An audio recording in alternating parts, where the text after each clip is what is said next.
আল্লাহর নবী সাল্লাল্লাহু আলাইহি সাল্লামকে আবু জাহেল যখন মারতে শুরু করলো, আবু জাহেল নবীকে যখন আঘাত করলেন, নবীর রক্ত যখন জমিনে পড়ে গেল, সেখানে দাঁড়িয়ে ছিল নবীর চাচা হামজার দাসী হামজা রাদিয়াল্লাহু তাআলা আনহু। তখনও তিনি কলেমা পড়ে মুসলমান হননি। তিনি বাড়িতে ছুটে গিয়েছে, গিয়ে বলছে ও চাচা। বললে কি? বললে সেই দেখবে চলো, তোমার ভাইপো, মা নাই, বাপ নাই, তার আহা বলার কেউ নাই, তার কোনো পক্ষে কথা বলার কোনো ব্যক্তি নাই। সেই মুহাম্মদ সাল্লাল্লাহু আলাইহি ওয়াসাল্লামকে আবু জাহেল এখনই দেখে আসলাম, কাবা শরীফের সামনে মেরেছে, অপমান করেছে, ঝরঝর করে শরীর থেকে রক্ত আসছে। আল্লাহর নবী রক্তগুলো মুছছেন। হামজা রাদিয়াল্লাহু তাআলা আনহু, নবীর চাচা, শিকার থেকে বাড়ি ফিরে এসে, তখন তো আর বন্দুক ছিল না, তীর ধনুক রাখে নাই, ওই লম্বা ধনুক যেটা কাঠের অংশটা, ওটা নিয়ে গিয়ে বলল আবু জাহেল কোথায় আবু জাহেল? আবু জাহেল তখন সবার সামনে আনন্দ করছে, মোহাম্মদকে মেরেছি, গালাগালি করেছি, বাহাদুরি করছে। গিয়ে দেখলো আবু জাহেল বুক ফুলিয়ে এই অপকর্ম, এই ঘৃণিত, এই নিন্দনীয় কাজ করে লজ্জিত হয় নাই, বরং আনন্দ উচ্ছ্বাস করছে, উল্লাসে ফেটে পড়ছে। হযরতে হামজা রাদিয়াল্লাহু তাআলা আনহু আবু জাহেলের সামনে গিয়ে মাথায় ওই ধনুক দিয়ে আঘাত করে বলছে, আবু জাহেল, তুই কি ভেবেছিস মুহাম্মদ সাল্লাল্লাহু আলাইহি ওয়াসাল্লামের পক্ষে কথা বলার কেউ নাই? শুনে রাখ, তার বাপ মারা যেতে পারে, কিন্তু আমি চাচা হামজা আজও পর্যন্ত বেঁচে আছি। প্রচুর মার মারলো, রক্তপাত হয়ে গেল। রক্তমাখা ধনুক নিয়ে বাড়িতে ফিরে এসে বলছে মুহাম্মদ সাল্লাল্লাহু আলাইহি ওয়াসাল্লাম, আমার ভাইপো দেখ, তোকে আবু জাহেল যে মেরেছে, আমি তোর মারের বদলা নিয়ে এসেছি। তুই এটা যেন ভাববি না যে তোর আব্বা নাই বলে তোর হয়ে কেউ কথা বলবে না। আমি চাচা হামজা বেঁচে আছি, তার প্রতিশোধও নিয়ে নিলাম। আমরা হলে খুশি হতাম না? হতাম না? ঠিক করেছো, আরো বেশি মারতে পারোনি, ওর বেরে দিতে পারোনি। এটা আমাদের ক্যারেক্টার, আমাদের চরিত্র। কিন্তু আল্লাহর নবী তিনি যা কিছু করেছেন ইসলামের স্বার্থে করেছেন, বলুন সুবহানাল্লাহ। নবীজির স্টেটমেন্ট, নবীজির বিবৃতি কি দিচ্ছেন দেখেন। নবীজি বললেন, চাচা হামজা, আপনি কাকে মেরেছেন, কাকে মারবেন, এটা বলে আমাকে খুশি করতে পারবেন না। আপনি আবু জাহেলকে মেরে আমাকে খুশি করতে পারবেন না। আমি ততক্ষণ খুশি হব, সাথে সাথে আল্লাহ ততক্ষণ খুশি হবে, যতক্ষণ পর্যন্ত যদি আপনি একবার পড়ে নেন লা ইলাহা ইল্লাল্লাহ, মহব্বতের সঙ্গে লা ইলাহা ইল্লাল্লাহ, লা ইলাহা ইল্লাল্লাহু মুহাম্মাদুর রাসূলুল্লাহ সাল্লাল্লাহু। হামজা রাদিয়াল্লাহু তাআলা আনহু বললে, ভাই বাপ, ঠিক আছে, আমি কলেমা পড়ে নিলাম। হামজা রাদিয়াল্লাহু তাআলা আনহু কলেমা পড়ে মুসলমান হয়ে গেল। সুবহানাল্লাহ বলেছেন, কিন্তু ভেবেছেন কি এই হামজা রাদিয়াল্লাহু তাআলা আনহু কলেমা পড়ে মুসলমান হওয়ার পিছনে কিন্তু আল্লাহর নবীর রক্ত মক্কায় পড়েছে না পড়ে নাই? জোরে বলেন। নবীর মার খাওয়া ইসলাম, নবীর দন্দন মোবারক শহীদ করা ইসলাম, এমনি কিন্তু আপনাদের এই গ্রামে ইসলাম পৌঁছায়নি। আল্লাহ পাক বলছে, আহাসিবান নাসু আই ইতরাকু আইয়াকুলু আমান্না ওয়া হুম লা ইফতানুন। তোমরা কি ভেবেছো মুসলমান হয়েছি, ঈমান এনেছি, কলেমা পড়েছি, এটা বললেই তোমাদের পার পেয়ে যাবে, তোমাদের কোনো পরীক্ষা নেব না?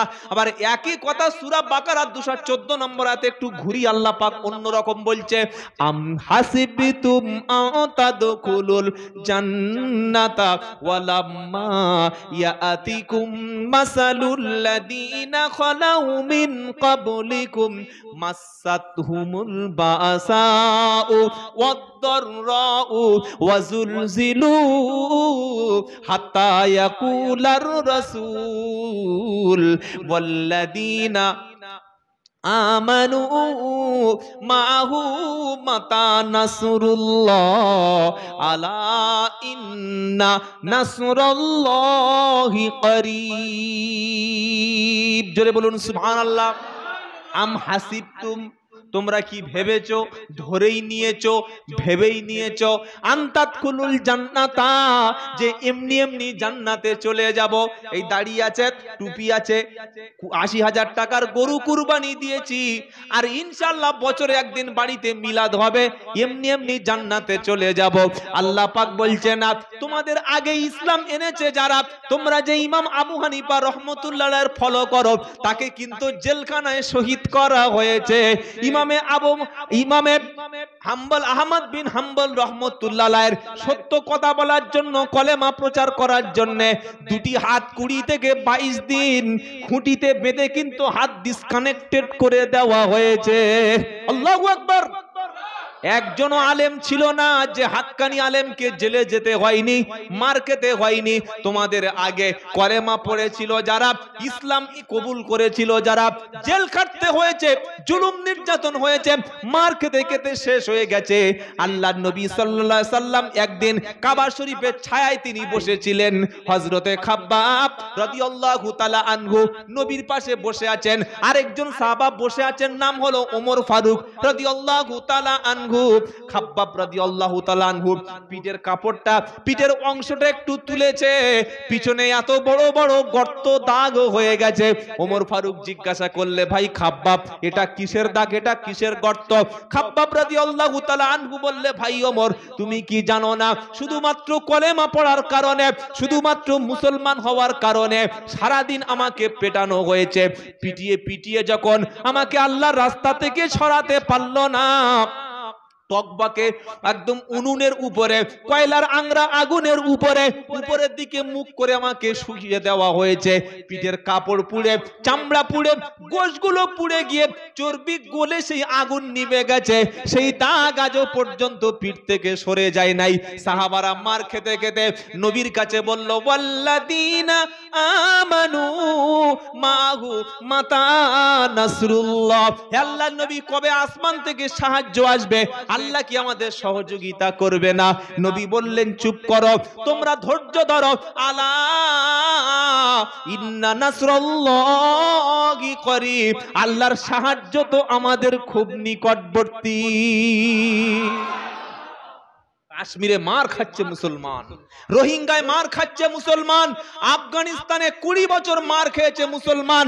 এই আফগানিস্তানে আমেরিকা পালিয়ে গেছে, সেখানে ইসলামিক রাষ্ট্র প্রতিষ্ঠা হয়ে গেছে। বলুন সুবহানাল্লাহ।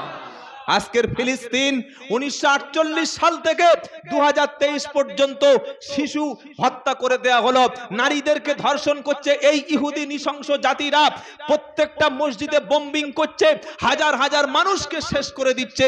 ইনশাআল্লাহ ফিলিস্তিনে আবার ইসলামের সূর্য উদয় হবে। বলুন সুবহানাল্লাহ। সেজন্য আমরা অপেক্ষা করব আল্লাহর পক্ষ থেকে কবে ফেরেশতা আসবে, বরং নয়।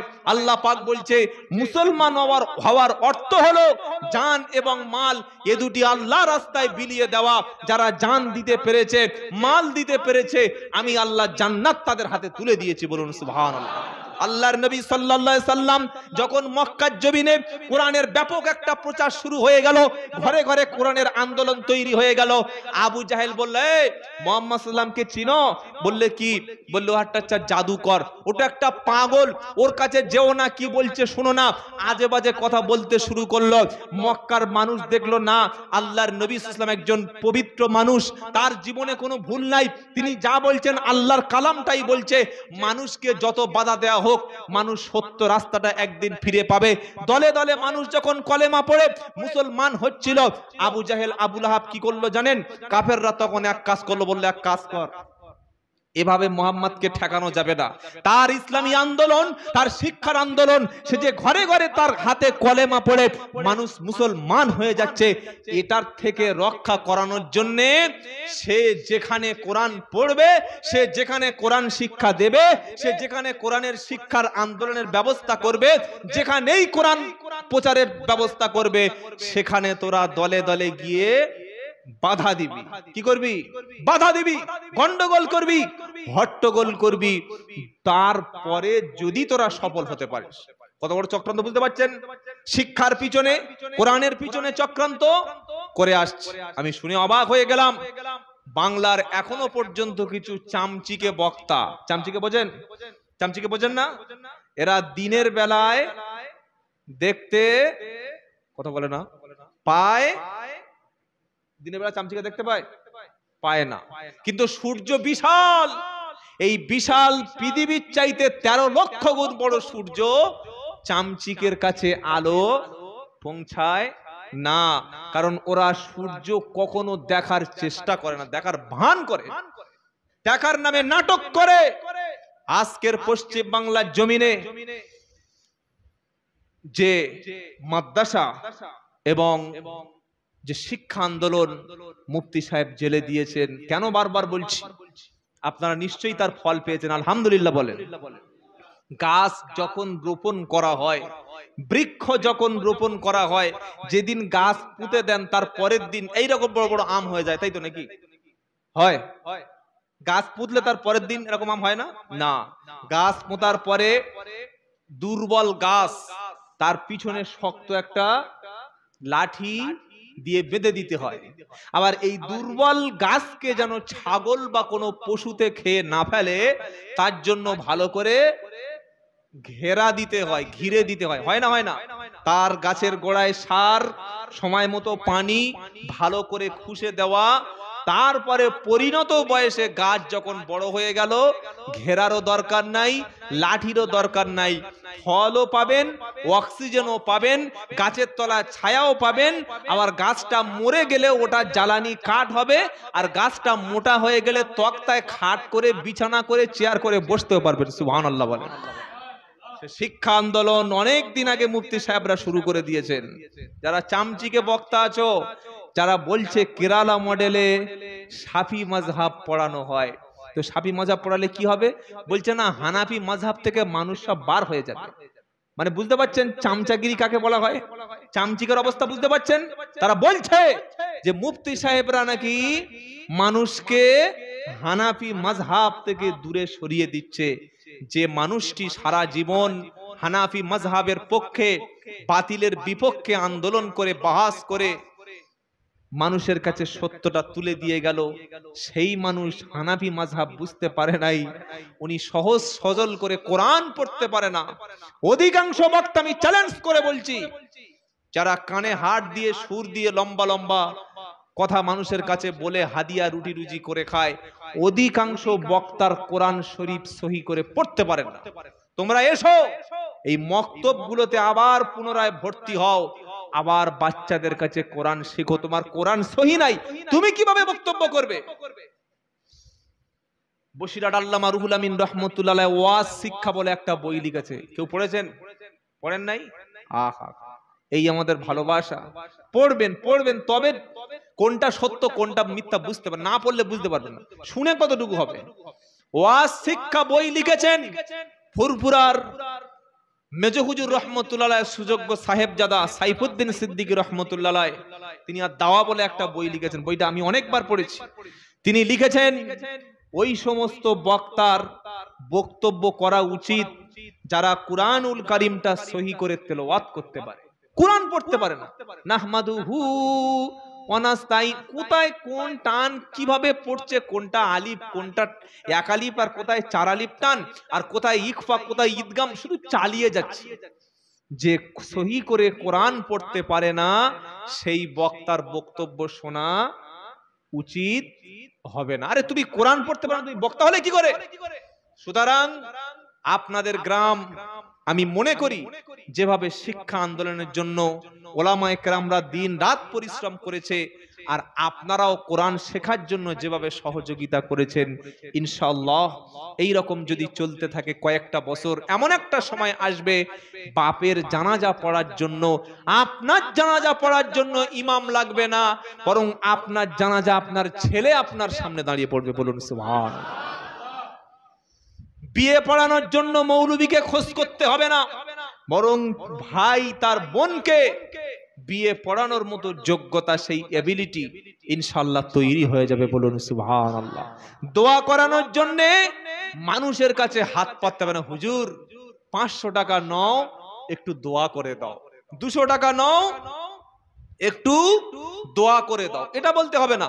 তখন আপনার ছেলে, আপনার মেয়ে এই মক্তব, এই মাদ্রাসা থেকে, কিরালা মডেল থেকে শিক্ষা অর্জন করে বাপের জন্য সন্তান দোয়া করবে। বলুন না সুবহানাল্লাহ। জানাজার নামাজ আপনারা পড়তে জানতো? জান না? কথা বলে না। নবী বললেন একটা মুসলমানের উপরে, একটা মুসলমানের কয়েকটা হক আছে। প্রথম হক হলো মুসলমানকে দেখা হলে তুমি সালাম বলবে, আসসালামু আলাইকুম। যদি তোমাকে কেউ সালাম দেয় তুমি উত্তরে বলবে ওয়া আলাইকুমুস সালাম। কি ইসলাম পেয়েছি, সুবহানাল্লাহ বলেন। সে তোমার শত্রু হোক আর বন্ধু হোক, দলের হোক আর বিপক্ষের হোক, পরিচিত অপরিচিত মুসলমানকে সালাম দেবে। নবী 2 নম্বর বললেন তোমার কলেমা পড়া মুসলমান ভাই যদি অসুস্থ হয় তুমি চিকিৎসার জন্য সহযোগিতা করবে। অসুস্থ হলে তুমি তাকে দেখতে যাবে। ইমাম তিরমিজি রহমতুল্লাহ আলাইহি তিনি রহমতুল্লাহ আলাইহি বলেন কোন অসুস্থ ব্যক্তিকে কোন মানুষ যদি তাকে দেখতে যায় সন্ধ্যা পর্যন্ত 70,000 ফেরেশতা এই দেখতে যাওয়ার জন্য তার জন্য ক্ষমা প্রার্থনা করে দোয়া করবে। 3 নম্বর নবীজি বললেন ক্ষুধার্তকে খাদ্য খেতে দাও। তোমার ভাই যদি বিপদে পড়ে সহযোগিতা করে তুমি তাকে সাহায্যের হাত কিন্তু বাড়িয়ে দাও। 4 নম্বর তোমার ভাই যদি হাঁচি দিয়ে বলে আলহামদুলিল্লাহ তুমি তার উত্তরে বলবে ইয়ারহামুকাল্লাহ। সুবহানাল্লাহ বলতে পারেন না? 5 নম্বর হলো কোন মুসলমান যদি মারা যায় সে শাফি মাযহাব কি হানাফি কোন দলের তাবলীগ ফুরফুরা আজানগাছি এগুলো কিন্তু দেখো না। সে যদি কলেমা পড়া মুসলমান তোমার ভাই হয় তুমি মাইয়েতের পিছনে জানাজার পিছনে যাবে, তার বুকে দুমুঠো তুমি মাটি দেবে। জানাজা পড়তে গেলে দাফন করলে 2 কিরাত নেকি পাওয়া যায়, জানাজার নামাজের জন্য 1 কিরাত, আর মাইয়েতের সাথে গিয়ে দাফন করলে আর 1 কিরাত। সাহাবারা বললেন হুজুর কিরাত কে? নবী বললেন কিরাত হলো একটা পাহাড়ের সমতুল্য নেকি। বলুন সুবহানাল্লাহ। এবার বলুন এই এলাকার একটা মুসলমান মারা গেছে, আমরা জানাজার নামাজ পড়তে যাব। জানাজার নামাজে গিয়ে আল্লাহু আকবার বলে তাকবীরে তাহরিমা বাঁধার পরে চুপচাপ যদি থাকি জানাজার নামাজ হবে নাকি 4 তাকবীরের মাঝখানে 3টি দোয়া পড়তে হবে? বলেন দোয়া পড়তে হবে নাকি চুপচাপ নীরবতা পালন করতে হবে? আপনারা বলুন একটু দেখি। আমি হাত তুলে আপনাদের সম্মান নষ্ট করতে চাই না। আপনারা নিজেরা নিজেদের জিজ্ঞাসা করুন যে জানাজার নামাজ আমরা যখন পড়তে যাই প্রথমে আল্লাহু আকবার বলে দোয়া কি? সানা সুবহানাকা আল্লাহুম্মা ওয়া বিহামদিকা ওয়া তাবারাকা ইসমুকা ওয়া তাআলা জাদ্দুকা ওয়া জাল্লা সানাউকা ওয়া লা ইলাহা গায়রুক। এটা তারপরে আল্লাহু আকবার বলার পরে দরুদ শরীফ, তারপরে আল্লাহু আকবার বলার পরে আল্লাহুম্মা গফিরলি হাইয়িনা ওয়া মাইয়িতিনা ওয়া শাহিদিনা ওয়া গায়িবিনা ওয়া সাগীরিনা ওয়া কাবীরিনা ওয়া যাকারিনা ওয়া উনসানা আল্লাহুম্মা মান আহইয়াইতাহু মিন্না ফাআহইয়া আলাল ইসলাম ওয়া মান তাওয়াফাইতাহু ফাতাওয়াফাহু আলাল ঈমান। জোরে বলেন সুবহানাল্লাহ। এই 3টি দোয়া যতক্ষণ কোন ব্যক্তির মুখস্থ থাকবে না জানাজার নামাজে গিয়ে আল্লাহু আকবার বলে খালি আকাশের দিকে তাকালে একটাও নেকি হবে না। বলুন এই জানাজার নামাজের মাঝখানের 3টি দোয়া আমাদের সমাজে যত লোক জানাজার নামাজ পড়তে যায় সবাইকে আমরা সমাজ থেকে মসজিদ থেকে বা আমরা বক্তারা জলসার মাধ্যম থেকে সবাইকে এখনো কি মুখস্থ করাতে পেরেছি? এ দোষ আমার, এ দোষটা সম্পূর্ণ আমার। আমি আব্দুল্লাহ জুবায়ের আরো বক্তা যদি বলে দিতাম ভাই তোমার শ্বশুর মারা গেলে, তোমার ভাড়া ভাই মারা গেলে, তোমার আত্মীয় স্বজন মারা গেলে তুমি 300 টাকা গাড়িতে তেল ভরে পাম্প থেকে সেই 50 কিলোমিটার কোথায় বাগজোলা, কোথায় বসিরহাট, কোথায় স্বরূপনগর, কোথায় নিউ টাউন, কোথায় রাজারহাট, এদিকে কোথায় বারাসাত, কোথায় আমডাঙ্গা চলে যাচ্ছ, কোথায় সেই আপনার কি বলে চাকদা চলে যাচ্ছ, কোথায় ওদিকে বিভিন্ন জায়গায় চলে যাচ্ছ। 300 টাকা লিটার 110 টাকা লিটারের পেট্রোল গাড়িতে ভরে 300 টাকা খরচ করে জানাজার নামাজ পড়তে যাচ্ছ। যে উদ্দেশ্য করে গিয়েছো জানাজার নামাজের অর্থ হলো মাইয়েতের জন্য দোয়া, তার জন্য ক্ষমা প্রার্থনা করা। তুমি যে দোয়াটা করতে গেছো ভাই তুমি দোয়া মুখস্থ করে গেছো নাকি সবাই যা বলছে তুমি চুপচাপ দাঁড়িয়ে আছো? কোনটা? এটা এই প্রশ্নটা আজও পর্যন্ত জলসা থেকে আমরা সাধারণ মানুষের কাছে ছুড়ে দিতে পারি নি। সবাই মনে করছে ইমাম সাহেব বলছে আমার হয়ে যাচ্ছে, ইমাম সাহেব বলছে আমার হয়ে যাচ্ছে। আহা, জানাজার দোয়া চাইতে বড় দোয়া পৃথিবীতে একটাও নাই, বলুন সুবহানাল্লাহ। আল্লাহুম্মা গফিরলি, আল্লাহ তুমি আমাকে ক্ষমা করো, সুবহানাল্লাহ বলেন। আপনি মাইয়েতকে দোয়া করতে গেছেন আর নিজের জন্য কি দোয়া চাওয়া হচ্ছে না? সুবহানাল্লাহ। এবার বলুন, জানাজার নামাজ আপনার ছেলে যখন পড়াবে, ছেলে যখন জানাজার নামাজে ইমামতি করবে, এই ইমামতি করার জন্য আপনার ছেলে যদি মাদ্রাসা মক্তব থেকে ইলিম কালাম শিখে বাপের লাশটা সামনে যখন চলে আসবে, ছেলে যখন বাপের জানাজার ইমাম হবে, আল্লাহু আকবার বলার সাথে সাথে ছেলের চোখ থেকে পানি দরদর করে জমিনে পড়ে যাবে। ছেলে প্রথমে দোয়া সানা পড়বে, দ্বিতীয় তাকবীর বলার পরে দরুদ শরীফ পাঠ করবে, তৃতীয় দোয়া পড়ার পরে আপনার ছেলে এই যে মাদ্রাসা মক্তবগুলো চলছে কালে যদি লেখাপড়া শিখে যায়, ছেলে যখন বলবে আল্লাহুম্মা গফিরলি, আল্লাহ তুমি আমাকে ক্ষমা করো, আল্লাহুম্মা গফিরলি হাইয়িনা, আয় আল্লাহ জীবিত যত ব্যক্তি আছে সবাইকে তুমি ক্ষমা করো, ওয়া মাইয়িতিনা, যত মাইয়িত মৃত ব্যক্তি আছে সবাইকে ক্ষমা করো, ওয়া শাহিদিনা, যত ব্যক্তি হাজির আছে উপস্থিত আছে সবাইকে তুমি ক্ষমা করো, ওয়া গায়িবিনা, যত অনুপস্থিত আছে প্রেজেন্ট নাই সবাইকে আল্লাহ তুমি ক্ষমা করো, ওয়া সাগিরিনা ওয়া কাবিরিনা, ছোট বাচ্চাদের ক্ষমা করো, বৃদ্ধ সিনিয়র সিটিজেনদের ক্ষমা করো, ওয়া তাকারিনা ওয়া উনসানা, পুরুষদের ক্ষমা করো, নারীদেরকে ক্ষমা করো, আল্লাহ মুসলমান হিসাবে মৃত্যু পর্যন্ত বাঁচাইয়ে রেখো, আর মৃত্যুর সময় আল্লাহ তুমি ঈমানদার হিসাবে তোমার কাছে ফিরিয়ে নিও। জোরে বলেন সুবহানাল্লাহ। এই দোয়াটা যখন আপনার ছেলে জানাজার নামাজে আপনার ইমামতি করতে পারবে, তখন আপনার দুনিয়ায় ছেলে জন্ম দেওয়া সার্থক হয়ে যাবে। এটার জন্য দরকার হচ্ছে মক্তবের শিক্ষা ব্যবস্থা।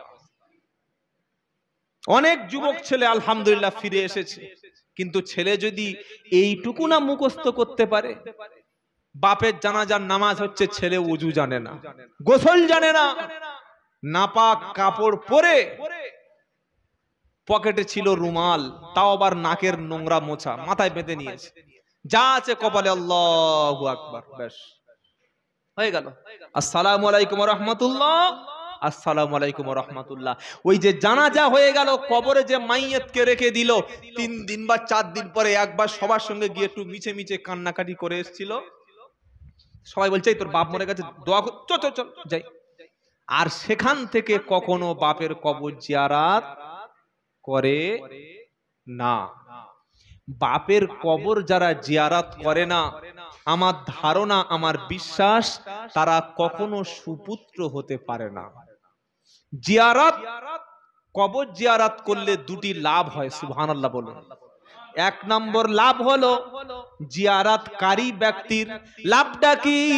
লাভটা হলো কবর জিয়ারত করলে কবরের কথা বেশি বেশি স্মরণ হবে, সুবহানাল্লাহ বলবেন না? কবরের কাছে যখন দাঁড়াবেন আখিরাতের কথা মনে হবে, যে হতে পারে এই যে কবরটা আমার আব্বা শুয়ে আছে, পাশে যে জায়গাটা রয়েছে সেই জায়গাটা আমার আগামী দিনে কবর হতে পারে না, কারণ জীবনের কোনো গ্যারান্টি আছে। কুল্লু নাফসিন দাইকাতুল মাউত ওয়া ইন্নামা তুওয়াফাউনা উজুরাকুম ইয়াউমাল কিয়ামা ফামান যুহজিহা আনিন নার ওয়া উদখিলাল জান্নাতা ফাকাদ ফাযা ওয়া মাল হায়াতুদ দুনিয়া ইল্লা মাতাউল গারুর। চতুর্থ পারা সূরা আল ইমরানের 185 নম্বর আয়াতে আল্লাহ পাক শোনাচ্ছে, কুল্লু নাফসিন দাইকাতুল মাউত, প্রত্যেকটা নফসকে আমি আল্লাহ মৃত্যুর স্বাদ কিন্তু গ্রহণ করাবো। ওয়া ইন্নামা তুওয়াফাউনা উজুরাকুম ইয়াউমাল কিয়ামা, যেমন কর্ম করেছো কিয়ামতের দিন ফল কিন্তু তেমন দেব। কথা মনে থাকবে, আমলে কোনো বেশি কম হবে না। এটা কখনো মনে করবেন না যে আমার আমল খারাপ, আমি গরিব শরীফ বোকা টোকা মানুষ, কিন্তু আমার বাড়িতে হুজুরকে এনে বছরে একদিন মিলাদ দিই, ইনশাআল্লাহ হুজুরের রুমাল ধরে পার হয়ে যাব। এটা ভাবেন নাকি? এটা ভাবেন? এটা যাতে না কোনো উম্মত ভাবতে পারে। 1400 বছর আগে আল্লাহর নবী ডেকেছেন, ফাতেমা মা এদিকে এসো, হাসান এদিকে এসো, হোসাইন এদিকে এসো, হযরত আলী কাররামাল্লাহু ওয়াজহু এসো, এদিকে এসো, বসে আছে। নবী বলছেন, শোনো ফাতেমা, তুমি আমার কলিজার টুকরা মা, আমি তোমাকে অনেক বেশি ভালোবাসি, তবে তুমি নিজের আমলের উপরে ভরসা করো, নিজের আমল ঠিক করো। কিয়ামতের দিন তুমি যদি বলো যে আমি নবীর বেটি ছিলাম, নবীর রক্ত আমার শরীরে আছে, আজ আমাদের রক্তের গরম আছে, কিন্তু আমার শরীরে কার রক্ত আছে এখন বক্তা বলছে। বক্তা বক্তব্য করতে এসে সাদা চামড়ার ভিতর থেকে ব্লাড সার্কুলেশন হচ্ছে, ওটা ভক্তদের সামনে বলছে, দেখছো কার শরীরে রক্ত আছে। নবী বলছেন, ফাতেমা তোমার শরীরের সঙ্গে আমার ডিএনএটা ম্যাচিং হবে, আমার রক্ত তোমার শরীরে কিন্তু ধাবমান। কিন্তু মা ফাতেমা, কিয়ামতের দিন তুমি যদি বলো নবীর রক্ত ধারণ করেছে, নবীর আওলাদ, আল্লাহ কিন্তু আওলাদ দেখে বিচার করবে না মা। আমল যদি ঠিক থাকে, আমি নবী বললাম তুমি ফাতেমা হবে জান্নাতের নারীদের সর্দারিনী। বলুন সুবহানাল্লাহ। ফাতেমা চুপচাপ, কোনো কথা নাই। এবার নবী হাসান হুসাইনকে ডেকে বললেন, নাতিরে দুজন দুই দিকে বসো। নবী বাচ্চাদের খুব ভালোবাসতেন। ডান উরুতে হাসানকে, বাম উরুতে হুসাইনকে বসিয়ে নিয়ে নবী চুমা খাচ্ছেন আর বলছে, হাসান রে, আমি তোমাদের কত ভালোবাসি তোমরা জানো না। নবী বললেন যে হাসান হুসাইনকে কষ্ট দেয়, সে যেন আমি রাসূলুল্লাহ আমাকে কষ্ট দিল। হাসান তুমি নবীর নাতি হিসাবে কিয়ামতে রেহাই পাবে না। তুমি যদি আল্লাহর সামনে দাঁড়িয়ে বলো, রব্বুল আলামিন আমি তো নবীর নাতি, নবীর নাতি হিসাবে আমার বিচারটা হোক। আমল যদি খারাপ হয়, নাতি হিসাবে কোনো কাজ হবে না। আমল তুমি ঠিক করো, আমল যদি ভালো হয়, হাসান এবং হোসেন আমি নবী সাক্ষী দিলাম, আল্লাহ তোমাদের জান্নাতে দুজনকে যুবকের সর্দার বানিয়ে দেবে। আমল ঠিক করে নাও, রক্ত আওলাদ বলো না, আমল কি আছে সেটা নির্ভর করে। নবীর নিজের জামাই হযরত আলী কাররামাল্লাহু ওয়াজহাহুকে ডেকে বললেন, আলী, সবচাইতে বাচ্চা বয়সে তুমি ইসলাম কবুল করেছো, ইসলামের জন্য তুমি অনেক স্যাক্রিফাইস করেছো রে আলী। তোমাকে ভালোবেসে আমার কলিজার টুকরাটাকে তোমার হাতে দিয়েছি। আচ্ছা বলুন, একজন আলেম, একজন মুফতি সাহেব, একজন হাক্কানি ওলি তার মেয়েকে বিয়ে দেওয়ার সময় যেমন তেমন ছেলের সঙ্গে কি বিয়ে দেবে? হ্যাঁ বা না বলেন? আমরা দেখি ছেলের বাপের চাকরি আছে কিনা, ছেলেটা স্কুল মাস্টার কিনা, ছেলেটা পড়াশোনা জানে কিনা, ছেলেটা পয়সাওয়ালা কিনা, তার জলকর আছে কিনা, লক্ষ লক্ষ টাকার মালিক কিনা। ইসলাম বলছে তোমার মেয়েকে বিয়ে দেওয়ার সময় টাকা পয়সা জমি জায়গা দেখলে শুধুমাত্র এটা দেখে বিয়ে দিও না, আগে দেখবে ওই ছেলেটার চরিত্র ভালো কিনা, ও বিয়ের আগে মদ খেয়েছে কিনা, লটারির টিকিট ওর পকেটে হাত দিলে পাওয়া যায় কিনা, মাঝে মাঝে বন্ধুদের সাথে সিনেমা হলে যায় কিনা, নারীদের নিয়ে বিকেলে বাইকে করে ভোজের হাটের দিকে যায় কিনা, আগে কোনোদিন কোনো হোটেলে গিয়ে রাত কাটিয়েছে কিনা, পরে সম্পত্তি সে লোভ করে কিনা, ছেলেটা পাকা বেনামাজি পাকা সুদখোর কিনা। গরিব মানুষের ছেলে নামাজি পরেশগার দিনদার মুসাল্লি সৎ চরিত্রের যদি হয়, তোমার কন্যাকে তার হাতে দাও, সংসারটা ও সুখী হয়ে যাবে। নবী ডেকে বললেন, আলী, আমি আমার কন্যাকে তোমার হাতে দিয়েছি রে আলী, তুমি কিয়ামতের দিন যদি বলো আমি নবীর জামাই, আমার নামাজ রোজা কিছু লাগবে না, আল্লাহ ছাড় দাও, আমি তো নবীর জামাই। নবী বলছেন, আলী, এই পরিচয় দিয়ে তুমি রেহাই পাবে না। আমি তোমাকে কাফেরদের জন্য ভাগ বানিয়ে দিয়েছি, তবে নিজের আমল ঠিক করো। আল্লাহ পাক এবার নবীকে শোনাচ্ছে, নবী বলো, কুল মা কুনতু বিদআম মিনার রুসুল মা আদরি মা ইফআলু বি ওয়ালা বিকুম। একদম 26 পারা সূরা আহকাবের দ্বিতীয় পৃষ্ঠার প্রথম লাইনের 9 নম্বর আয়াতে আল্লাহ পাক শোনাচ্ছে, কুল নবী আপনি বলুন, মা কুনতু বিদআম মিনার রুসুল, আপনি কোন নতুন রাসূল নন, আপনার আগে অনেক রাসূল এসেছিলেন, তারা চলে গেছে। নবী বলুন, মা আদরি মা ইফআলু বি ওয়ালা বিকুম, নবী বলছেন আমি জানি না আল্লাহ আমার সাথে কি ব্যবহার করবে, এটা আমি নবী জানি না, আর আমি আল্লাহ এটাও জানি না তোমাদের সাথে কি ব্যবহার হবে। তবে আমল যদি ভালো হয় আল্লাহ ঈমানদারদের জন্য কিয়ামতে জান্নাতের দরজাটা সবগুলো খুলে দেবে। বললে এটা আবার কোত্থেকে পাওয়া গেল? তো আল্লাহ পাক বলছে ওযু করে এবার কোরআন শরীফটা হাতে তোলো।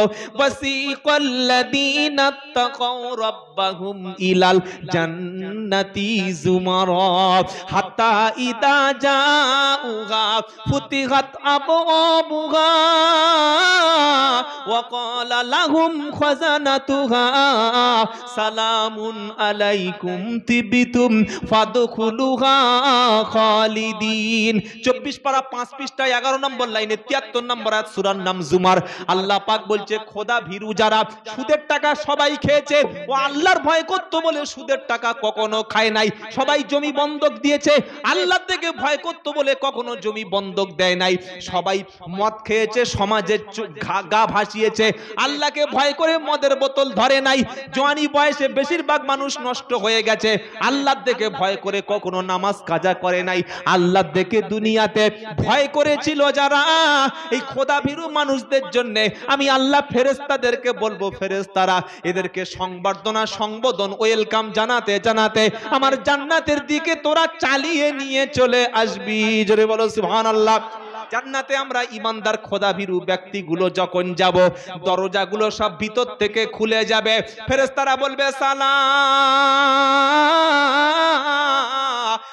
আলাইকুম তিবতুম ফাদখুলুহা খালিদিন, আল্লাহর পক্ষ থেকে তোমাদের উপরে শান্তি বর্ষণ হোক, এই জান্নাতে তোমরা চিরস্থায়ী থাকো, এখান থেকে বার হওয়ার কোনো আর রাস্তা থাকবে না। যারা ছেলেকে নামাজি বানাতে পারলো না, যারা মেয়েকে পর্দাহীনতা করেছে, যারা নিজের বিবিটাকেও কোরআন শিক্ষা করাতে পারলো না, কোরআন ধরাতে পারলো না, পর্দার সঙ্গে রাখতে পারলো না, স্বামী নামাজ পড়েছে, স্ত্রী কিন্তু জাহান্নামী হতে পারে না, পারে না? এই যে হতে পারে না। নূহ নবী নিজে নবী, ছেলে কাফের। ইব্রাহিম নবী বাপ কিন্তু কাফের ছিল না, ছিল না। আমাদের মুহাম্মদ সাল্লাল্লাহু আলাইহি ওয়াসাল্লাম তিনি নবী, চাচা আবু তালেব কাফের হয়ে মারা গেছে, হয়েছে না হয় নাই? লূত আলাইহিস সালাম, নূহ আলাইহিস সালাম নিজে নবী কিন্তু স্ত্রী কাফের। এটা সমাজে হয় না, হয় না? হতে পারে। আমরা সর্বদা চেষ্টা করব আমাদের ফ্যামিলিকে কন্ট্রোল করা, ইনশাআল্লাহ বলেন। বর্তমান যুগে মানুষের দিকে আঙ্গুল তোলা চাইতে নিজের ফ্যামিলি কন্ট্রোল করা অনেক বেশি কঠিন কাজ। আমরা সমাজে চায়ের দোকানে বসে, আড্ডায় বসে কোনো এক জায়গায় 4-5টা বন্ধু মিলে সমালোচনা করি, ওর দোষটা আরেকটা ভাইয়ের দোষ অনুসন্ধান করি। এখন দোষ ধরার সময় নয় ভাই। নিজের ছেলে, নিজের মেয়ে, নিজের স্ত্রী পুত্র কিভাবে দুমুঠো হালাল খাবার খাবে, কিভাবে নামাজের সঙ্গে পর্দার সঙ্গে আপনার পরিবারটা রক্ষা করতে পারবেন, এই চিন্তাটুকু অন্তত নিজের মাথায় রাখুন। আর আপনি নামাজ পড়ে রেহাই পেয়ে যাবেন, আপনার ফ্যামিলিতে সবগুলো ইসলাম বিরোধী লোক, এটা কখনো ভাববেন না। আপনাকে আপনার সন্তান সম্পর্কে, আপনার পরিবার সম্পর্কে আল্লাহর সামনে জবাব দিতে হবে। এটা আল্লাহ পাক সাবধান করেছে। এটা কোথায় লেখা আছে? ইয়া আইয়ুহাল্লাযীনা আমানু কু আনফুসাকুম ওয়া আহলিকুম নারা ওয়া কুদুহান নাসু ওয়াল হিজারা। 28 পারা 19 পৃষ্ঠা একদম 14 নম্বর 15 নম্বর লাইনের 6 নম্বর আয়াত, সূরার নাম সূরা তাহরিম। আল্লাহ পাক বলছে, ও ঈমানওয়ালা, তোমরা বলছো আমরা ঈমান এনেছি, আমি আল্লাহ তোমাদের বলছি শুধু ঈমান আনলে হবে না, তোমার পরিবারটাকে জাহান্নামের আগুন থেকে বাঁচাও। তুমি ঈশার নামাজ পড়ে ঘুমিয়েছো, রাত 11টার সময় তোমার ছেলে কোথায় ছিল তুমি খবর নিলে না। উচিত ছিল বাড়িতে ঈশার নামাজ পড়ে বাচ্চাকে বলা, বাবা ঈশার নামাজটা যেন মসজিদে তোমাকে দেখতে পাই, ঈশার নামাজ পড়ে বাড়িতে দ্রুত ঘুমিয়ে পড়ো। তুমি রাত 3টের সময় উঠে তাহাজ্জুদ পড়ে মুরাকাবায় বসে আল্লাহ আল্লাহ আল্লাহ জিকির করতে করতে উপরের চাল ফাটিয়ে দিচ্ছ। তোমার ছেলে ওদিকে রাত্রেবেলা গান শুনতে শুনতে চোখ ভিজিয়ে দিচ্ছে, তুমি এদিকে সকালবেলা ফজরের নামাজ পড়ে তাসবিহ পড়তে পড়তে আঙ্গুল মোটরের মতো চলছে। ওদিকে তোমার 4টে ছেলে 4টে বউ, সবগুলো বেনামাজি। আল্লাহ বলছে এমন পরিবার যেন তৈরি করো না। আমি আল্লাহ শোনাচ্ছি, কু আনফুসাকুম ও আহলিকুম নারা। তুমি নিজে জাহান্নামের আগুন থেকে বাঁচো, তোমার পরিবারটাকে আগে বাঁচাও। কারণ কিয়ামতের দিন কোনো একজন ছেলে কিংবা ফ্যামিলি মেম্বার যদি জাহান্নামে যায়, ও আগে আল্লাহর সামনে বিচার দেবে। আল্লাহ, আমি নামাজ পড়তাম না নয়, বরং আমার নামাজ পড়ানো হয়নি। আমি কোরআন জানতাম না এটা নয়, বরং কোরআন আমাকে জানানো হয়নি। আমি মদ খেয়েছিলাম আল্লাহ, বরং না, সমাজের গণ্যমান্য ব্যক্তিরা, আমার ফ্যামিলি মেম্বার যারা, আমার গার্জেন অভিভাবক যারা, তারা মদ খেতে আমাকে কখনো নিষেধ করেনি। আল্লাহ, আমি লটারির টিকিট কেটেছি, সুদের দিকে হাত বাড়িয়েছি, রব্বানা, বাপ নিষেধ করেনি, ইমাম নিষেধ করেনি, সমাজ নিষেধ করেনি, বক্তা নিষেধ করেনি। যাদের পিছনে তাকবীর দিয়ে ছুটেছিলাম, যাদের মাথায় নাচিয়ে হই হই করে নেচেছিলাম, তারা জলসা করে হাদিয়া নিয়ে চলে গেছে, আমাকে অন্যায় অপকর্ম থেকে কখনো নিষেধ করেনি। আল্লাহ, সেই লোকগুলোকে দেখিয়ে দাও, পা দিয়ে লাথি মেরে মাটিয়ে পুঁতে দিয়ে জাহান্নামে যাব, একটাও কাউকে আমি ছাড়বো না। বললে এমন কথা, কঠিন কথা কোথায় লেখা আছে বলো? ওযু থাকলে এবার কোরআনটা খুলে ফেলো। 24 নম্বর পারা 19 নম্বর পৃষ্ঠায় 1 নম্বর লাইন 29 নম্বর আয়াত, সূরার নাম হামিম সাজদা। আল্লাহ পাক শোনাচ্ছে, আল্লাহর সামনে সেদিন কিছু লোক অভিযোগ করে বসবে, ওয়াকালাল্লাযীনা কাফারু রব্বানা আরিনাল্লাযাইনি আদাল্লানা মিনাল জিন্নি ওয়াল ইনস নাজআলহুমা তাহতা আকদামিনা লিয়াকুনা মিনাল আসফালিন। অপরাধী কাফের ব্যক্তিগুলি জাহান্নামে যখন ফাইনাল ডিসিশন হয়ে যাবে, ওরা বলবে আল্লাহ বাপ কোথায় গেল, মা কোথায় গেল? মেয়ে বলবে আল্লাহ বাড়ির পাশে মাদ্রাসা ছিল, মা তো কখনো কোরআন শিখতে বলে নাই। ছেলে বলবে আল্লাহ মসজিদ সুন্দর ছিল, বাপ নিজে নামাজ পড়েছিল, আমাকে কখনো পড়তে বলে নাই। আয় আল্লাহ, বাপ বড় তাহাজ্জুদের গোজার ব্যক্তি ছিল, বড় টুপি দাড়ি পাঞ্জাবি ছিল, কই আমাকে কখনো ইসলাম জানায় নাই। ঘরে কোরআন ছিল, আমার হাতে যদি কোরআনের শিক্ষা দিত, আমি কখনো হারাম পথে যেতাম না। আল্লাহ, যারা আমাদেরকে সঠিক পথ দেখালো না, ওদেরকে দেখিয়ে দাও, ওদের বুকের উপরে পা তুলে দিয়ে মারিয়ে জাহান্নামে যাব, একটাও কিন্তু ছাড়বো না। আগে আমাকে ধরা পড়তে হবে। কথা বুঝতে পারছেন না? পারেন না? ইমামতি অত সহজ ব্যাপার নয়, বক্তা হওয়া সহজ ব্যাপার নয়, পীর হওয়া সহজ ব্যাপার নয়, অনেক কঠিন, অনেক ডিউটি। যার সম্মান যত বেশি, যার মর্যাদা যত বেশি, তার দায়িত্বটাও তত বেশি। এই জন্য আল্লাহর নবী সাল্লাল্লাহু আলাইহি সাল্লাম বিদায় হজের সময়, নবী জীবনে কতবার হজ করেছিলেন? তাড়াতাড়ি বলেন, কতবার? কথা বলছেন না? একবার। কতবার বলেন? একবার। আলহামদুলিল্লাহ, জীবনে একবার হজ করা কি ফরজ। একবার হওয়ার পরে যতবার হজে যাবেন সেটা কি নফল। একবার হজে গেছেন, আলহামদুলিল্লাহ। আল্লাহর নবী বললেন, যদি কেউ আল্লাহর সন্তুষ্টির জন্য হজ করে, এই পবিত্র হজের বদলা হলো আল্লাহর জান্নাত। জোরে বলুন না সুবহানাল্লাহ। হজটা যেন হালাল পয়সায় হয়, হজটা যেন আল্লাহর সন্তুষ্টির জন্য হয়। হজ করে এসে মাদ্রাসার ছেলেরা বা মসজিদ কমিটি গিয়ে বলছে, হাই সাহেব, বললে কি? বললে ক টাকা বিল কাটবো? খাট না, সব 1 টাকা ফেল। 500 টাকা বিল কাটলো, লিখে দিল মোহাম্মদ শামসুদ্দিন মোল্লা। আমি কাউকে নাম ধরে বলছি না, শামসুদ্দিন থাকলে থাকতে পারে। বলে মোহাম্মদ শামসুদ্দিন মোল্লা লিখলি, কিন্তু আমি যে 4 লাখ টাকা খরচ করে হজ করলাম, কই হাজি লিখলি না তো? কি হাজি লিখতে হবে কেন? দেখ, আমি এত কষ্ট করে হজ করে এসেছি, এটা কি এমনি এমনি লিখবি না?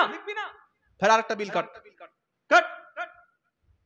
আরেকটা বিলের শুরুতে লিখতে হলো আলহাজ বা হাজি মোহাম্মদ শামসুদ্দিন মোল্লা। দেখছে আর বলছে, হ্যাঁ এইবার আমার কবুল হয়েছে। এরকম হাজি সমাজে যদি থাকে, নিয়ত পরিবর্তন কর। নাম কেনা হাজির 4 পয়সা দাম জোরে বলেন নাই। হজ করে এসেছি, নামের শেষে হাজি লিখবি না, কোনো মানে আছে? আল্লাহর নবী জীবনে হজ করেছিলেন একবার।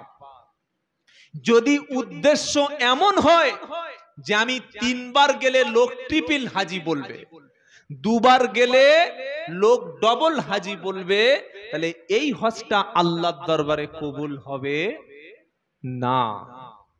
একবার হজ করেছেন, 6 বার 8 বার না গিয়ে বাকি টাকাটা দিয়ে আপনার পাড়ায় একটা ক্যান্সার পেশেন্ট আছে, ওকে সুস্থ করুন, ওর সন্তানদের কাছে সুস্থতা হিসাবে ফিরিয়ে দিন।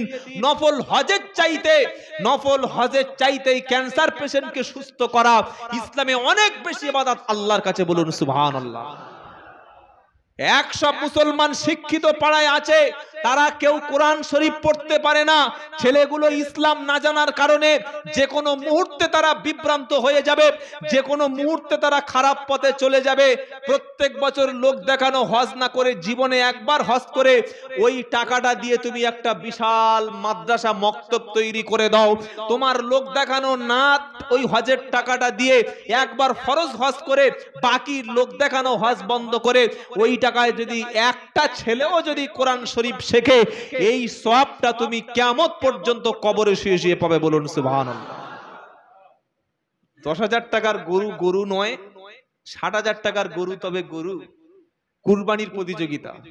সেলিমের বাপ 30,000 টাকার গরু দিচ্ছে, আমার পয়সার অভাব আছে নাকি? আমি তো বিলটা চলা, এই আন 80,000 টাকা সেই পাট নাই মালান, 6.5 ফুট হাইট, সুবহানাল্লাহ। খালি গরুর লেজ ধরে বলছে মালটা সাইজ দেখো। এরকম যেন আমাদের মধ্যে না থাকে, সবটুকু হবে আল্লাহর জন্য, বলুন সুবহানাল্লাহ। কুল ইন্না সালাতি ওয়া নুসুকি ওয়া মাহইয়ায়া ওয়া মামাতি লিল্লাহি রাব্বিল আলামিন। 8 পারা 9 পৃষ্ঠা 9 নম্বর লাইনের 162 নম্বর আয়াত, সূরার নাম আনআম। আল্লাহ বলছেন, বলো আমার নামাজ আল্লাহর জন্য, আমার কুরবানি আল্লাহর জন্য, আমার হায়াত এবং আমার মউত সবটুকু হবে আল্লাহর জন্য। জোরে বলুন সুবহানাল্লাহ। মাদ্রাসা প্রতিষ্ঠা করব, খুশি হবে কে? আল্লাহ। মসজিদে দান করব, খুশি হবে কে? জোরে বলেন আল্লাহ। মুখে দাড়ি রাখবো, খুশি হবে কে? আল্লাহ। মাথায় টুপি দেব, খুশি হবে কে? আল্লাহ। হজ করতে যাব, কুরবানি করব, দান সদকা করব, খুশি হবে একজন, তিনি কে? আল্লাহ। তিনি হায়াতের মালিক, তিনি মউতের মালিক। নবী বিদায় হজ যেদিন করেছিলেন সেদিন বললেন, সাহাবারা আমি কি আমার পয়গমটা, আমার সত্য আল্লাহর পক্ষ থেকে বাণীটা তোমাদের মধ্যে পৌঁছে দিতে পেরেছি? সাহাবারা বললেন, লাব্বাইকা সাদাইক ইয়া রাসূলুল্লাহ, হাবিবাল্লাহ, আপনি 23টা বছর ধরে কোরআনের সত্য বাণীগুলো পৌঁছে দিয়েছিলেন। আল্লাহ পাকের কাছে নবী সেদিন সাক্ষী রেখে বললেন, আল্লাহ কিয়ামতের দিন তোমার হাবিবকে যেন তুমি পাকড়াও করো না। বলুন সুবহানাল্লাহ। সত্য বাণীটা পৌঁছে দেওয়া এত গুরুত্বপূর্ণ। 11:30 বেজে অনেক রাত হয়ে গেছে, আলোচনার কোনো শেষ আছে নাই। কোরআনের আলোচনা কোনোদিন শেষ হওয়ার নয়, এই আলোচনা কিয়ামত পর্যন্ত চলবে, বলুন সুবহানাল্লাহ। শুধু কিয়ামত পর্যন্ত চলবে তা নয়, জান্নাতি ব্যক্তিদের জন্য সবচাইতে বড় আল্লাহর পক্ষ থেকে দয়া হচ্ছে আল্লাহর দিদার, বলুন সুবহানাল্লাহ। আল্লাহ কিয়ামতের দিন প্রত্যেকটা জান্নাতি ব্যক্তির সঙ্গে ইন্ডিভিজুয়াল আলাদা আলাদা সাক্ষাৎ করবে, সুবহানাল্লাহ। কতকাল জান্নাতি ব্যক্তি আল্লাহর সঙ্গে সামনে তাকিয়ে থাকবে আর আল্লাহ তার বান্দার দিকে তাকিয়ে থাকবে, কোনো সময় ঠিক নাই। সেদিন আল্লাহ পাক বলবে, বান্দা দুনিয়াতে তোমরা কোরআন শুনেছিলে, আজ আমি আল্লাহ জান্নাতের মাধ্যমে নিজে তোমাদের কোরআন তেলাওয়াত করে শোনাবো, বলুন সুবহানাল্লাহ। সে কোরআন জান্নাতে শুনতে চান? ইনশাআল্লাহ। শুনতে যদি চান, আমি আব্দুল্লাহ জুবাইর শেষ কথা বলে দিয়ে যাচ্ছি যে শিক্ষার আলো আপনাদের এলাকায় এসেছে। শিক্ষা হচ্ছে নূর, শিক্ষা হচ্ছে লাইট, শিক্ষা হচ্ছে আলো। আলো এসেছে, অন্ধকার দূর হবে না? হবে না? হবে। লাইট থাকলে সেখানে অপকর্ম হওয়া সম্ভব নয়। জীবনের শেষ বিন্দু পর্যন্ত আলেমদের সোহবতে থাকবেন, হাক্কানি ওলিদেরকে সম্মান করবেন, ভালোবাসবেন। জীবনে সবচাইতে বড় পাওনা হচ্ছে আল্লাহর জান্নাত। বলুন সুবহানাল্লাহ। আল্লাহ জানো দয়া করে কিয়ামতের দিন জান্নাত দান করেন। সকলে বলুন আল্লাহুম্মা আমিন। আল্লাহ তৌফিক দিক, সকলে বলুন আমিন। রাত প্রায় 11:30 বেজে গেছে। বেশি রাত বক্তব্য হলে, আচ্ছা, বেশি রাত বক্তব্য হলে ফজরের নামাজটা কি হবে? কাজা হবে। তো ফজরের নামাজ যদি কাজা হয়, সে আমলের কোনো দাম, জোরে বলেন, আছে? নাই। ফজরের নামাজ কাজা করলে সেটা জলসার কোনো দাম নাই। আর এখন জলসাগুলো কিছু কিছু জায়গায় যাই সারা রাত জলসা, কোনো মানে আছে বলে আমার মনে হয় না। আরে 12টা বেজে গেল, ভাই যারা ক্যামেরাম্যান আপনাদের ক্যামেরাগুলো বন্ধ করে দিন, যারা ক্যামেরাম্যান আছেন। 12টা বেজে গেল মানে একটা মানুষের ঘুমানোর সময়। কিসের সময়? ঘুমানোর সময়। ঘুমটাও হচ্ছে আল্লাহর পক্ষ থেকে ইবাদত। বলুন সুবহানাল্লাহ। এশার নামাজ পড়ে ওযু করে ঘুমাবেন, ফজর পর্যন্ত এই নিয়তে ঘুমাবেন যে আমি ফজরের জামাতটা মসজিদে আদায় করব। সারা রাত নফল নামাজের সওয়াব পাওয়া যাবে। বলুন না সুবহানাল্লাহ। এই নিয়ত করে ঘুমাবেন ইনশাআল্লাহ। শেষ দাবি আপনাদের কাছে, টাকা পয়সা কিচ্ছু নয়, এতটুকু টার্গেট নিয়ে বাড়ি ফিরুন যে আমি কোরআন শিখবো, আমার সন্তান কোরআন শিখবে, আমার স্ত্রী কোরআন শিখবে, আমার ফ্যামিলি পুরো মেম্বার সবাই যেন কোরআন নিয়ে কবরে যেতে পারি, সে তৌফিক আল্লাহ দান করুক। সকলে বলুন আমিন। কোরআন শিখিয়ে গেলে কবরে কি হবে? ছোট্ট একটা কবির কথা বলেই 1 মিনিটের মধ্যে আমার বক্তব্য শেষ করে দেব। কিয়ামতের দিন কোরআন পড়নেওয়ালার পিতা এবং মাতা তাদের মাথায় আল্লাহর পক্ষ থেকে একটা নূরের টুপি, নূরের তাজ পরিয়ে দেওয়া হবে। বলুন সুবহানাল্লাহ। এত বেশি জ্যোতি হবে, এত বেশি আলো হবে কোরআনের এই নূরের, এর তাপে, এর আলো গোটা হাসরের ময়দানের সূর্য সেদিন ম্লান হয়ে যাবে। হাসরবাসীরা জিজ্ঞাসা করবে আল্লাহ কোন দলের লোক, এ কোন তরিকার? আল্লাহ বলবে ও কোন তরিকার নয়, একটাই তরিকা, একটাই কাজ করেছিল, ওর সন্তানদের ভালোবেসে, আল্লাহর কালামকে ভালোবেসে সন্তানদের কোরআন ওয়ালা বানিয়ে দিয়েছিল। বলুন সুবহানাল্লাহ। তাই এক রাস্তায় সঠিক পথে থাকবেন, সন্তান ছেলে মেয়ে সবাই যেন কোরআন পড়তে পারে, এ টার্গেট নেব ইনশাআল্লাহ। ইনশাআল্লাহ বলেন। কবির কথাটা বলে শেষ করে দেই। যদি আগুন লেগে ধ্বংস হয় পৃথিবীর সব বইয়ের দোকান, তবু বিশ্ব থেকে হারাবে না পবিত্র কোরআন। সুবহানাল্লাহ বলবেন না? জোরে বলবেন না সুবহানাল্লাহ? কোরআনটা টিকে থাকবে কাদের ওসিলায়? হাফেজদের ওসিলায়। বলুন না সুবহানাল্লাহ। আরে সব লোক মরে যাবে, কিন্তু হাফেজদের ওসিলায় কোরআন টিকে থাকবে। তাই কবি সুন্দর করে বলছে, এই ক্যামেরাম্যান গুলো কোথায় গেল? ক্যামেরাগুলো বন্ধ করে দিতে বলছে, শুনতে পাচ্ছেন নাকি? কবি কি বলছেন? যদি আগুন লেগে ধ্বংস হয় পৃথিবীর সব বইয়ের দোকান, তবু বিশ্ব থেকে হারাবে না পবিত্র কোরআন। জোরে বলুন না। কোরআন ধ্বংস করবে কেমন করে আগুনের তেজ, আজ বিশ্ব ভরা লক্ষ কোটি কোরআনের হাফেজ, তারা ছাপিয়ে আসমানি গ্রন্থ বাঁচাবে ইসলামের ঈমান, বিশ্ব থেকে হারাবে না পবিত্র কোরআন।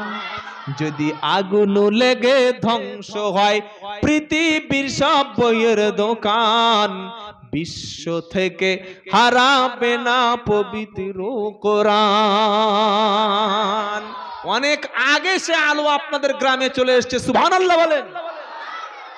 কবি আরেকটু বলছে, পাকিস্তানের প্রাক্তন প্রেসিডেন্ট জিয়াউল হক প্লেনে করে যাচ্ছিল আর প্লেন ক্র্যাশ করে পুরো পুড়ে শেষ হয়ে গেল। ওর পকেটে কিন্তু ছোট একটা পকেট কোরআন ছিল, পকেট কোরআন বোঝেন না, পকেট কোরআন ছিল, ও পুড়ে শেষ হয়ে গেল, কিন্তু পকেট কোরআনে একটুকুও আগুন লাগলো না, বলুন সুবহানাল্লাহ। কবি বলছে পাকিস্তানের জিয়া মরলো দুর্ঘটনায় ভাই, তার বিমান পুড়ে ছাই হয়েছে, কোরআন পড়ে নাই। পাকিস্তানের জিয়া মরলো দুর্ঘটনায় ভাই, তার বিমান পুড়ে ছাই হয়েছে, কোরআন পড়ে নাই।